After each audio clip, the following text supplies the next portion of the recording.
আসসালামু আলাইকুম ভিউয়ার্স। আজকে আমি আলোচনা করব মাইক্রোসফট ওয়ার্ডের বেশ কিছু ক্রমিকের পদ্ধতি সম্পর্কে। আমি আগে থেকেই আপনাদের বোঝানোর সুবিধার জন্য একটি ওয়ার্ড ডকুমেন্ট প্রস্তুত করে রেখেছি, যেখানে একটা টেবিল তৈরি করা আছে। আপনারা দেখতে পাচ্ছেন টেবিলটা। এই টেবিলে ক্রমিক এ, ক্রমিক বি, ক্রমিক সি, ক্রমিক ডি, ক্রমিক ই নামের আমি 5 প্রকারের ক্রমিক তৈরি করেছি। তো আমরা এখন দেখব এই ক্রমিক নম্বরগুলো আমি কিভাবে তৈরি করেছি। আমরা চলে যাচ্ছি আমাদের নতুন একটি টেবিলে, যেখানে ক্রমিক এ দেওয়া আছে। এখান থেকে আমরা প্রথমে হোম মেনু থেকে নাম্বার অপশনে যাব। সেখান থেকে আমরা ব্ল্যাঙ্ক যে অটো নাম্বারটা, সেটা আমরা সিলেক্ট করব। এ হচ্ছে সেই নাম্বারটা প্রথমে চলে এসেছে। এরপর আবার নাম্বার মেনুর ড্রপ ডাউনে ক্লিক করে আমরা ডিফাইন নিউ নাম্বার ফরম্যাটে যাব। এখানে দেখতে পাচ্ছি শুধুমাত্র 1 দেওয়া আছে। আমরা 1 থেকে কন্ট্রোল অল্টা বি চেপে শুধুমাত্র ডট ইউজ করব। চলে এসেছে আমাদের ক্রমিক নাম্বারটি। আমরা চলে যাব ক্রমিক বি তে। আগের মতো করে আমরা চলে যাব নাম্বার অপশনে ড্রপ ডাউনে। আগের মতো করে আমরা চলে যাব নাম্বারিং অপশনের নাম্বারিং লাইব্রেরির যে কোনো একটা অপশনে। এখান থেকে আমরা আগের মতো করে ডিফাইন নিউ নাম্বার ফরম্যাট এইখানে আসব। এখানে এসে আমাদের সুতনি ওয়াইজ টাইপ করার জন্য কন্ট্রোল অল্ট বি দিয়ে আমরা প্রথমে আমাদের টাইপের জন্য উপযোগী করে রাখবো। এখান থেকে আমরা শুধু দাড়িটা টাইপ করব, যেমন এরকম করে শিফট জি। আমরা এখানে প্রিভিউতে দেখতে পাচ্ছেন যে আমাদের দাড়ি চলে এসেছে। এ হচ্ছে আমাদের ক্রমিক। এরপর আমরা ক্রমিক সি তে আরেকটি নাম্বার নিয়ে দেখব। এখন আমরা আগের মতো করেই নাম্বারিং লাইব্রেরিতে গেলাম।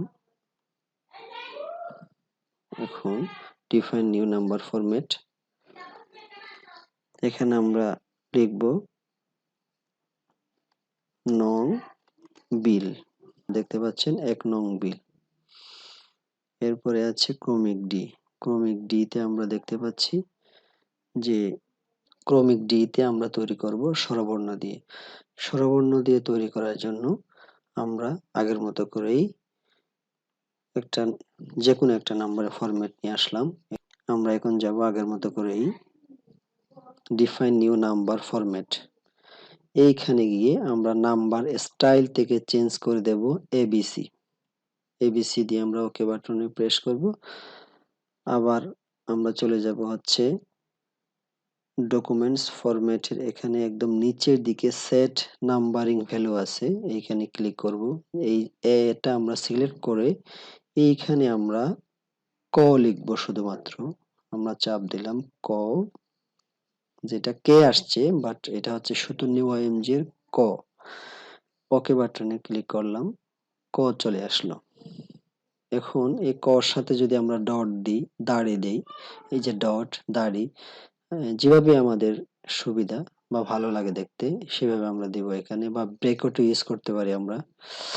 তো আমরা ব্রেকেট ইউজ করব, সেই জন্য আমরা ডিফাইন নিউ নাম্বার ফরম্যাট এখানে আসলাম। এইখানে আমরা শিফট 0 চলে আসলো আমাদের ওই যে ফার্স্ট ব্র্যাকেট। এখন আমরা স্বরবর্ণ দিয়ে তৈরি করার চেষ্টা করব। আমরা একটা ফরম্যাট নিয়ে আসি। 1 আসলো। এখন 1 এর এখানে আমরা প্রথমে ডিফাইন নিউ নাম্বার ফরম্যাট বক্সের এখানে দিলাম এবিসি। ওকে,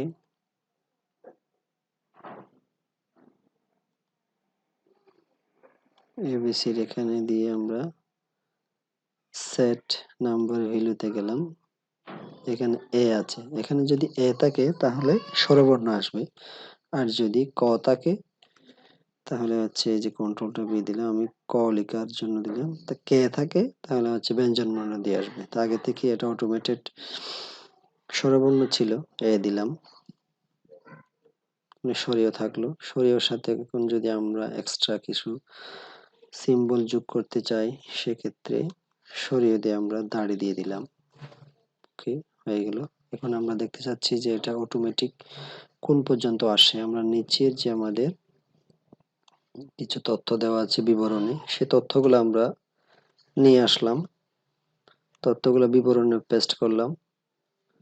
তা আমরা দেখতে পাচ্ছি যে আমাদের ক্রমিক নম্বরগুলো সম্পূর্ণ স্বয়ংক্রিয়ভাবে চলে এসেছে। এখন আমাদের একটা দেখার বিষয় যে এই ক্রমিকগুলো কোন পর্যন্ত সঠিকভাবে কাজ করে। আমরা নেক্সটে যাই। ঠিক আছে, ঠিক আছে। আমরা দেখতে পাচ্ছি 13 পরে 14, 14 ডর পরে ঢ। এখানে দেখতে পাচ্ছেন আপনারা যে যখন যেখান থেকে স্বরবর্ণ শেষ হয়ে গেল সেখান থেকে কিন্তু আবার ব্যঞ্জনবর্ণ চলে আসলো। হ্যাঁ, ঠিক আছে, সেটাও মেনে নিলাম। তবে এখানে আরেকটা বিষয়, স্বরের পরে সরিয়ে আসার কথা ছিল, তবে সেক্ষেত্রে স্বরের পর রসই দিয়ে শুরু হয়ে গিয়েছে। এরপরে আমরা দেখতে চাই যে আমাদের সামনে আসলে কোন পর্যন্ত সঠিকভাবে আমাদের নাম্বারিং কিগুলা কাজ করে। আমরা আরো সামনে যাব।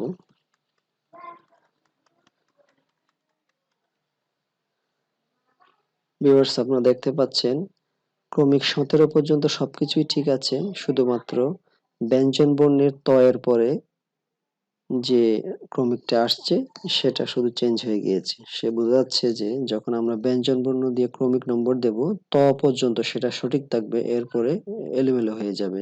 সেটা আমাদের যে সুতুনি ওয়াইএমজি এর ফরম্যাটিং আর সামনের দিকে কভার করতে পারছে না। ভিডিওটি এত সময় ধরে দেখার জন্য ধন্যবাদ। আসসালামু আলাইকুম।